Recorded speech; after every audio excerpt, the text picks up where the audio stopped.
Everyone, this is Manoj and आज के session में हम लोग फाइंड आउट करेंगे magnetic field at the centre of circular coil carrying current.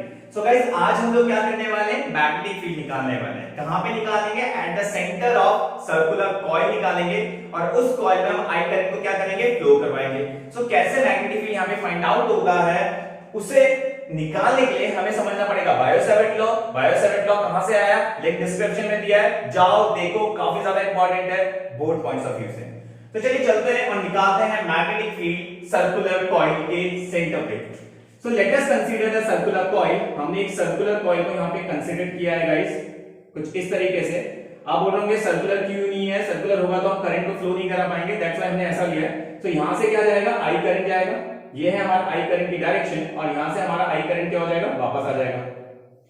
सो हमने क्या किया, एक सर्कुलर कॉइल लिया है जिसमें हम आई करंट को क्या करेंगे, फ्लो करेंगे, and due to flow of I current हमें क्या निकालना है, हमें सेंटर ओ पे मैग्नेटिक फील्ड को क्या करना है, फाइंड आउट करना है। सो गाइस, हम लेट अस कंसीडर, हम यहां पे कंसीडर करते हैं स्मॉल एलिमेंट्री पोर्शन x और y, जिसे हम लोग यहां पे कहते थे dl। So small elementary portion यहां पे क्या है, dl है, और dl से सेंटर की जो डिस्टेंस है वो क्या कहलाती है, r कहलाती है। सो गाइस, हमने क्या किया, हमने एक सर्कुलर कॉइल को यहां पे कंसीडर किया जिसमें हम आई करंट को फ्लो कराएंगे, and due to flow of I current आपको पता है मैग्नेटिक फील्ड प्रोड्यूस होगा, और हमें यहां पे जो मैग्नेटिक फील्ड फाइंड आउट करना है, जो निकालना है, वो कहां पे निकालना है, सेंटर ओ पे निकालना है। हमने क्या किया, एक स्मॉल एलिमेंट्री पोर्शन यहां पे कंसीडर किया व्हिच वी कॉल dl, और dl से सेंटर तक की जो डिस्टेंस है वो क्या है, यहां पे r है। अब गाइस, यहां पे एक वर्ड होता है करंट एलिमेंट का। मैंने आपको लास्ट सेशन में बताया था करंट एलिमेंट क्या होता है। करंट एलिमेंट ये होता है कि जब आप आई करंट को फ्लो करा रहे हो, तो ये आई करंट कहां से फ्लो होते हुए जा रहा है, इस स्मॉल एलिमेंट्री पोर्शन से।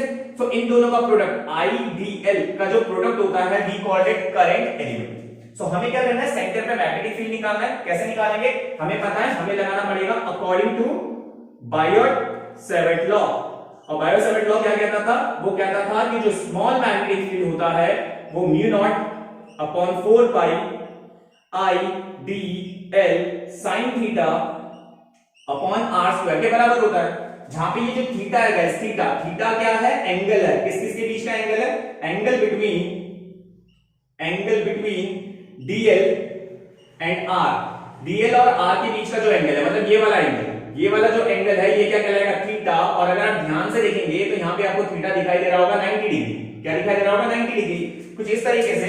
ये है आपका r, ये है आपका r, और ये रहा आपका dl की डायरेक्शन। सो dl और r के बीच का जो एंगल है वो क्या कहलाएगा, theta, and that theta is 90 degree.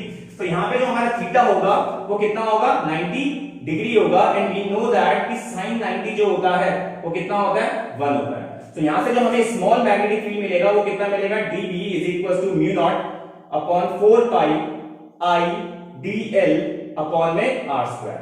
सो ये रहा हमारा स्मॉल मैग्नेटिक फील्ड। हमें लार्ज मैग्नेटिक फील्ड निकालना है, तो हम क्या करेंगे, इंटीग्रेशन बोथ साइड। तो जैसे ही हम इंटीग्रेशन करेंगे दोनों साइड से, तो यहाँ पे इंटीग्रेशन का साइन आ जाएगा, ये इंटीग्रेशन है, इसका करेंगे dB का। आपको पता म्यू नॉट 4 पाई आई और r स्क्वायर का इंटीग्रेशन नहीं होगा, यहाँ पे इंटीग्रेशन किसका होगा, dl का। So mu naught upon 4 pi आई अपॉन r स्क्वायर, और यहाँ पे इंटीग्रेशन होगा dl का। एंड वी नो दैट कि dB का जो इंटीग्रेशन होता है वो b होता है। म्यू नॉट ऐसे ही रहेगा 4 पाई आई अपॉन r स्क्वायर। और अगर मैं dl की बात करूं तो dl कहां है, यहां देखिए इस लाइन पे चल रहा है dl, इस लाइन पे चल रहा है, मतलब अगर मैं इसका इंटीग्रेशन करूंगा तो क्या आएगा, सर्कमफेरेंस आएगा। और सर्कमफेरेंस हमारे पास क्या होता है, 2 पाई r होता है। यहाँ पे 2 से ये चला जाएगा, पाई से पाई चला जाएगा, r से r चला जाएगा, and we get a large magnetic field at the centre of circular coil, जो निकलेगा B is equal to mu naught upon 2 I upon r। तो ये निकल जाएगा गाइस हमारा मैग्नेटिक फील्ड। और इस फॉर्मूले से हमें एक चीज पता चल रही है कि जो मैग्नेटिक फील्ड है वो करंट के क्या है, डायरेक्टली प्रोपोर्शनल है। करंट के क्या है, डायरेक्टली प्रोपोर्शनल है। दूसरा एक और चीज बता दूं, जो मैग्नेटिक फील्ड है वो यहाँ पे परपेंडिकुलर होता है करंट के। मैग्नेटिक फील्ड डायरेक्टली प्रोपोर्शनल तो होता है, इट मींस करंट बढ़ेगा तो मैग्नेटिक फील्ड बढ़ेगा, करंट की वैल्यू घटेगी तो मैग्नेटिक फील्ड की वैल्यू घटेगी। दूसरी चीज, मैग्नेटिक फील्ड यहाँ पे परपेंडिकुलर भी है करंट के। देखिए कैसे, मैंने कहा करंट क्या हो रहा है इस सर्कुलर लूप में, इस सर्कुलर जो लूप है उसमें फ्लो कर रहा है, ये है हमारा सर्कुलर लूप, यहाँ पे करंट फ्लो कर रहा है और मैग्नेटिक फील्ड हमें कहां पे निकालना है, सेंटर पे। सो ये कुछ इस तरीके से हो गया, ये करंट फ्लो कर रहा है और ये है सेंटर पे मैग्नेटिक फील्ड निकालना है। सो आप देखेंगे कि ये दोनों आपस में क्या है, परपेंडिकुलर है।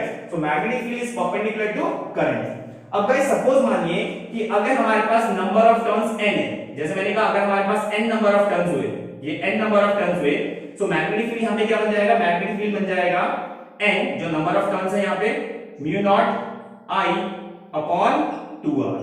सो गाइस ये बन जाएगा हमारा मैग्नेटिक फील्ड अगर हम n नंबर ऑफ टर्न्स को यहां पे मान के चलते हैं। तो अगर n नंबर ऑफ टर्न्स हुआ तो n से हम लोग क्या करेंगे, मल्टीप्लाई करेंगे।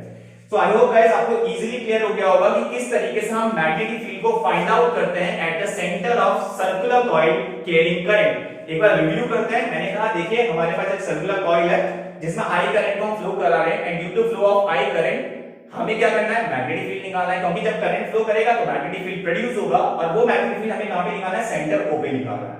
हमने यहाँ पे क्या किया, एक स्मॉल एलिमेंट्री पोर्शन कंसीडर किया व्हिच वी कॉल्ड dl और dl से सेंटर तक की जो डिस्टेंस होती है उसे हम r कहते हैं। अब गाइस यहाँ पे एक वर्ड है करंट एलिमेंट। करंट एलिमेंट क्या होता है, आप I करंट को भेज रहे हो जो कहां से होते हुए जा रहा है, dl से होते हुए जा रहा है। So the product of I multiply by dl is known as current element.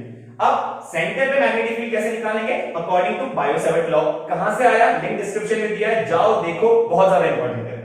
So dv according to Biot Savart law कहता है कि जो स्मॉल मैग्नेटिक फील्ड होता है वो म्यू नॉट अपॉन 4 पाई IdL sin theta upon r square होता है, जहां पे थीटा जो है वो एंगल है dl और r के बीच का। ये रहा dl और ये रहा r के बीच का एंगल क्या है, थीटा। और यहाँ पे थीटा कितना होता है, 90 डिग्री होता है and we know that sin 90 क्या होता है, 1। सो वैल्यू पुट करेंगे हमें कुछ ये मिल जाएगा। ये एक स्मॉल मैग्नेटिक फील्ड है, बड़ा करने के लिए इसे इंटीग्रेट करना पड़ेगा जिसमें dv बन जाएगा b और dl क्या है, सरकमफेरेंस है व्हिच इज 2 pi r।